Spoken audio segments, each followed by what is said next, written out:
let's talk about sleight of hand, and in particular, hard sleight of hand, moves and techniques that you might not necessarily use on a day-to-day basis in your card magic, but it is definitely fun to learn, fun to practice, and let's be honest, fun to show off that you could do these hard moves, right? Yo guys, what is going on? Alex Pandrea here. Welcome back to another magic tutorial. In today's video, we're talking about some hard sleight of hand techniques, in particular one technique that I love to practice. I never ever use it. I don't think I've ever used it as a control.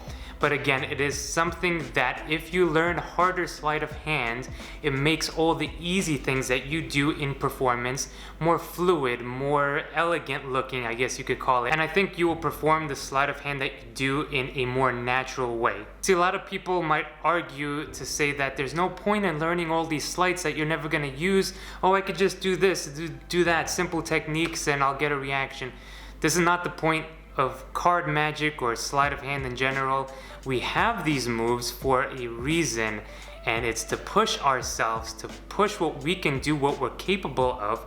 And if we are just okay with just learning the basic sleights and performing them, then you'll never become better than you are, and you just won't be a good magician with everything that you need to know to be a good magician.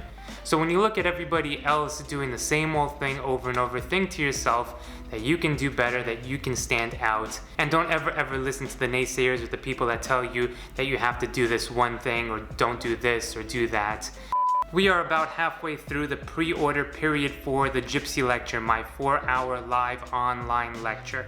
It's going on right now for pre-order, so hit the link below, alexpandrea.com.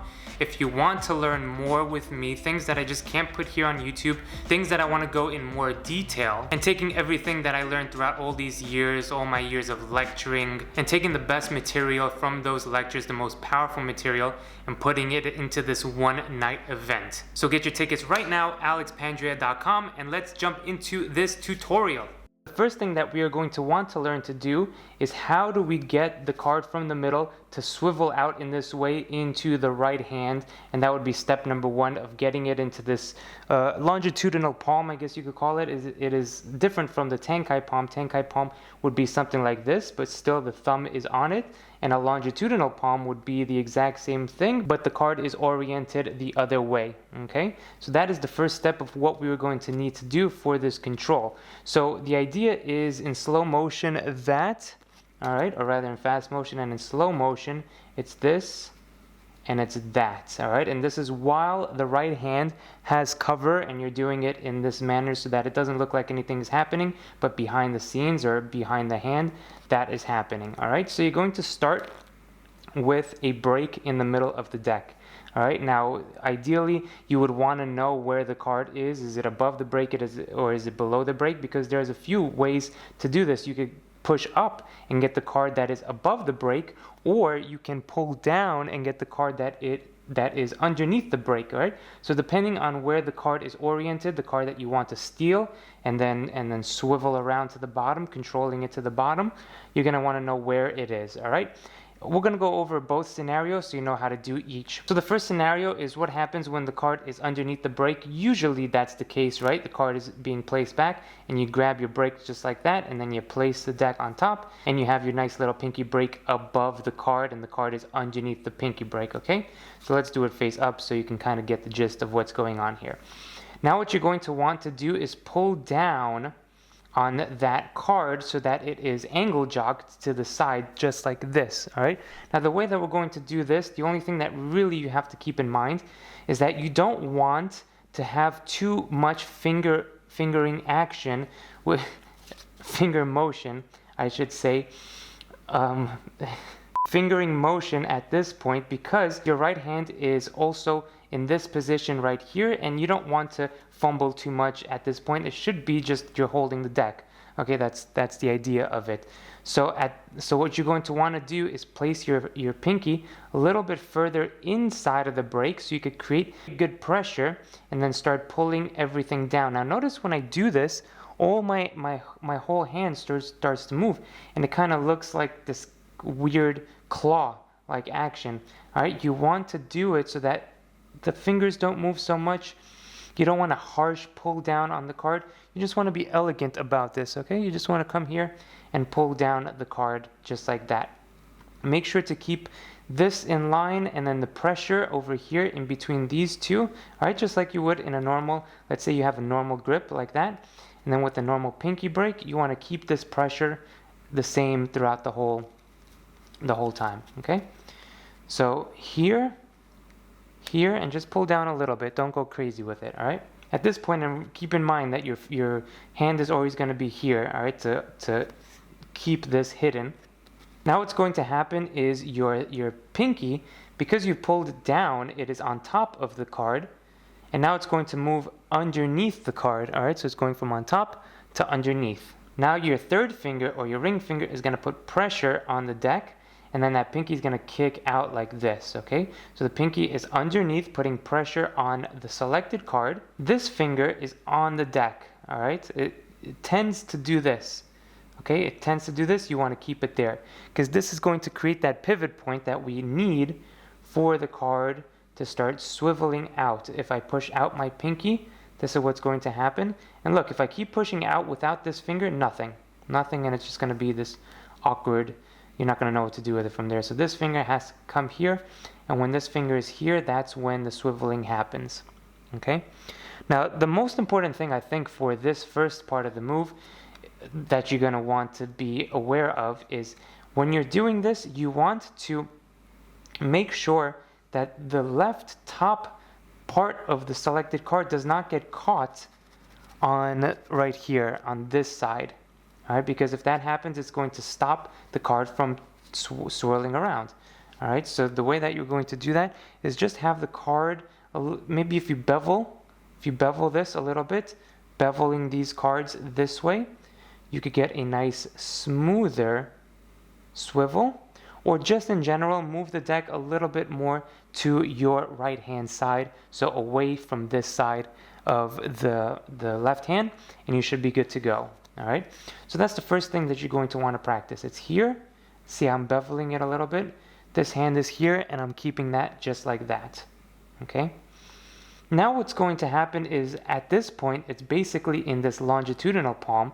So if you do want to, you can go ahead and steal it off just like this. So it just looks like your hand comes here, grabs the deck for just a second as you say something, and then you could come away with it and steal the card out, okay? So here, and then steal it out as this moves down, this moves up. Or what we are going to do is use it to move the card from here to the bottom of the deck and then swirl it back around to the bottom, completing the control. All right. Now I did say that we were going to mention how to do it from the top of this packet as well. Same exact thing you're going to do, but instead of pulling down, you are going to push up on the break. So you're going to push up. Now this, in my opinion, is a little bit harder because look, you're going to get a few more cards that come along with it. So it's a little bit, I think, harder in my opinion, but if we're already doing this control, then this shouldn't be hard for you.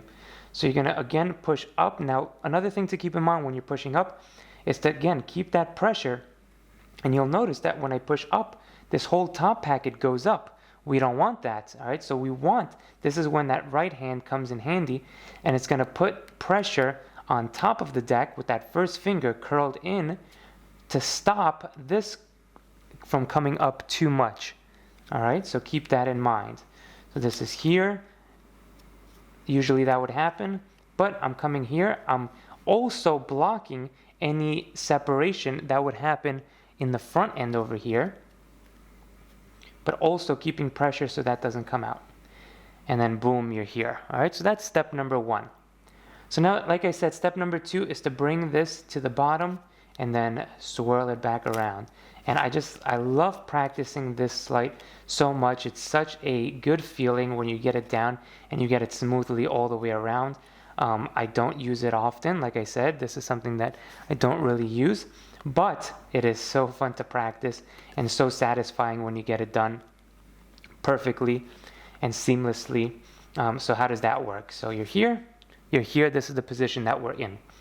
You are going to move your right hand to the side, almost as if you're doing a side steal, right? So almost like a side steal away and back. don't like this motion too much, but you're going to want to try to do it in the most minimal way possible. So you're here, you're moving it away just a bit, and you want to do it as maybe you come up, okay? As you come up and re-square, because you're going to want to readjust this as well. We'll get to that in just a second, but that could be used as a covering action, the already necessary movement that we are going to do for this readjustment, all right?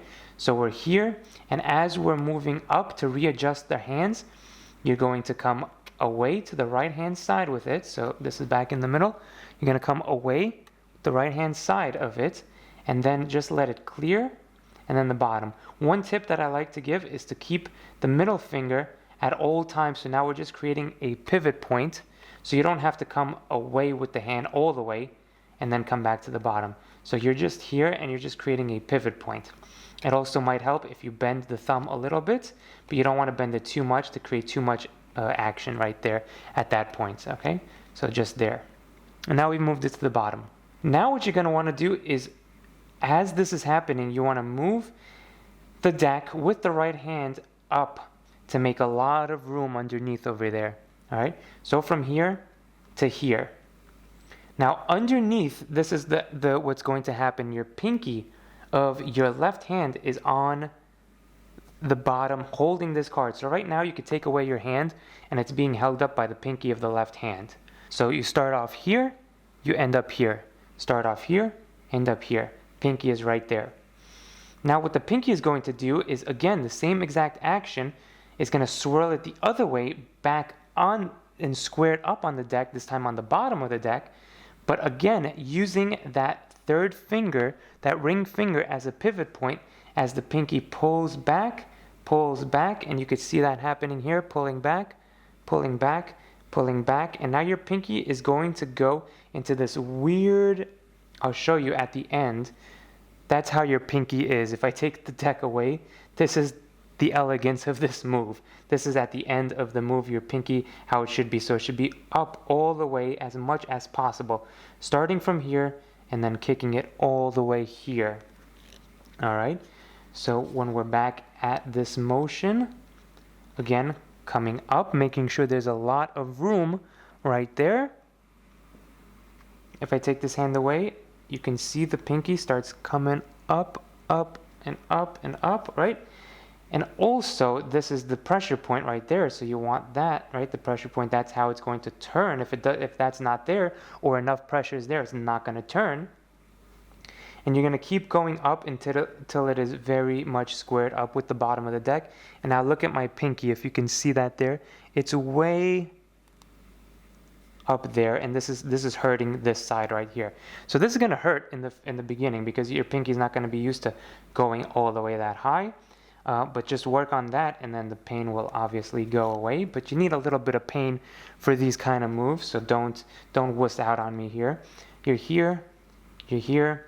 Also, again, you don't want this to flash, all right? So you want to just keep in mind how far the pinky is and where it starts and where it ends. Because if it is too far to one side, all right, if we're here and it is too far inwards, okay, inwards, then what's going to happen is that is going to get caught on the pinky, on the thumb, all right, the top left-hand corner is going to get caught on the thumb, and you won't be able to pull it flush in.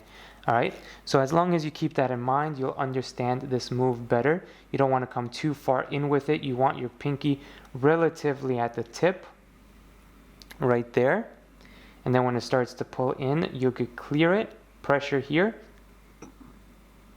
This hand on top of it this whole time. Boom, clear it there.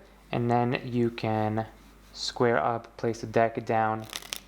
But it should just look like the card is selected, placed back. As you square up, you're going to kick this out, move it up, and then maybe readjust your hand, place it on the table. But the action should be you're just squaring up the deck at this point and you're placing it down, yes? So it is, in theory, a move that could be used, no problem. But I just think that it's a move that, for me personally, I like to practice more than I perform. I like to try to get these nuances down, And the harder this kind of stuff that we practice, the more your fingers are going to get used to moving in weird different ways, like I said, the pinky, and that will help with other moves, okay? So I hope you enjoyed that little tutorial right there. I hope you practice it and come up with your own weird ways of controlling cards. And I'm sure this, if you didn't know it before, if you didn't know this action, should spark a little bit of creativity in your card magic. So with these sort of sleights, you have to think to yourself, am I going to use it? And if the answer is no to that question, is it still okay for me to practice and put your time and effort into it? And of course, my thinking behind this, what I said even in the beginning of this video, is yes, 100%, because you will get used to, your fingers will get used to moving in different ways that you're not used to moving those your fingers, right? And that will just make everything else that you do easier, sort of more agile and more fluid. When you move from one to the other, doing easy things will become easier. Even when you hold a break, for example, a lot of people that don't practice harder sleights or don't have their fingers accustomed to moving in certain ways, what's going to happen is you're going to start holding a break in a very claw-like manner, and that's never good for anybody, right? For yourself, for the audience, being like, what is your finger doing in between those cards? And you see this, right? So we want to try to put that to rest. So doing things a little bit harder, practicing these moves, I think it is very important. Please let me know in the comments what else that you would want me to teach harder sleights, because I know I've concentrated a lot, especially over the last year, on easier things that anybody could learn and doing them the right way. But I think we've all evolved together that we can start teaching a little bit here and there of more interesting, more harder things. I will definitely get into that type of tutorial, as well as more thinking behind our magic theory behind everything, because I feel like I have a lot to say, and there's definitely some things that I could put here on YouTube, and there's things that I just don't want to put here on YouTube. So with that being said, for those of you who want to join my journey further, alexpandrea.com is the place to go to do so. So we're going to be promoting different things there on that site. Right now, if you're watching this and this video is new to you, it is my online lecture. We might have different ones going forward, but this one is the one where I'm taking the best and most powerful things, the lecture that I've done throughout all these years, and put them together for this one-night event. But if you're watching this further out in time and I'm not doing the lecture, I'm sure there is something on that site. So click the link below. Enjoy going further and deeper into our magic studies. If you did enjoy this video, hit that like button, comment down below your thoughts, and we will see you very shortly on the next video. Thank you so much, and see you soon. Peace.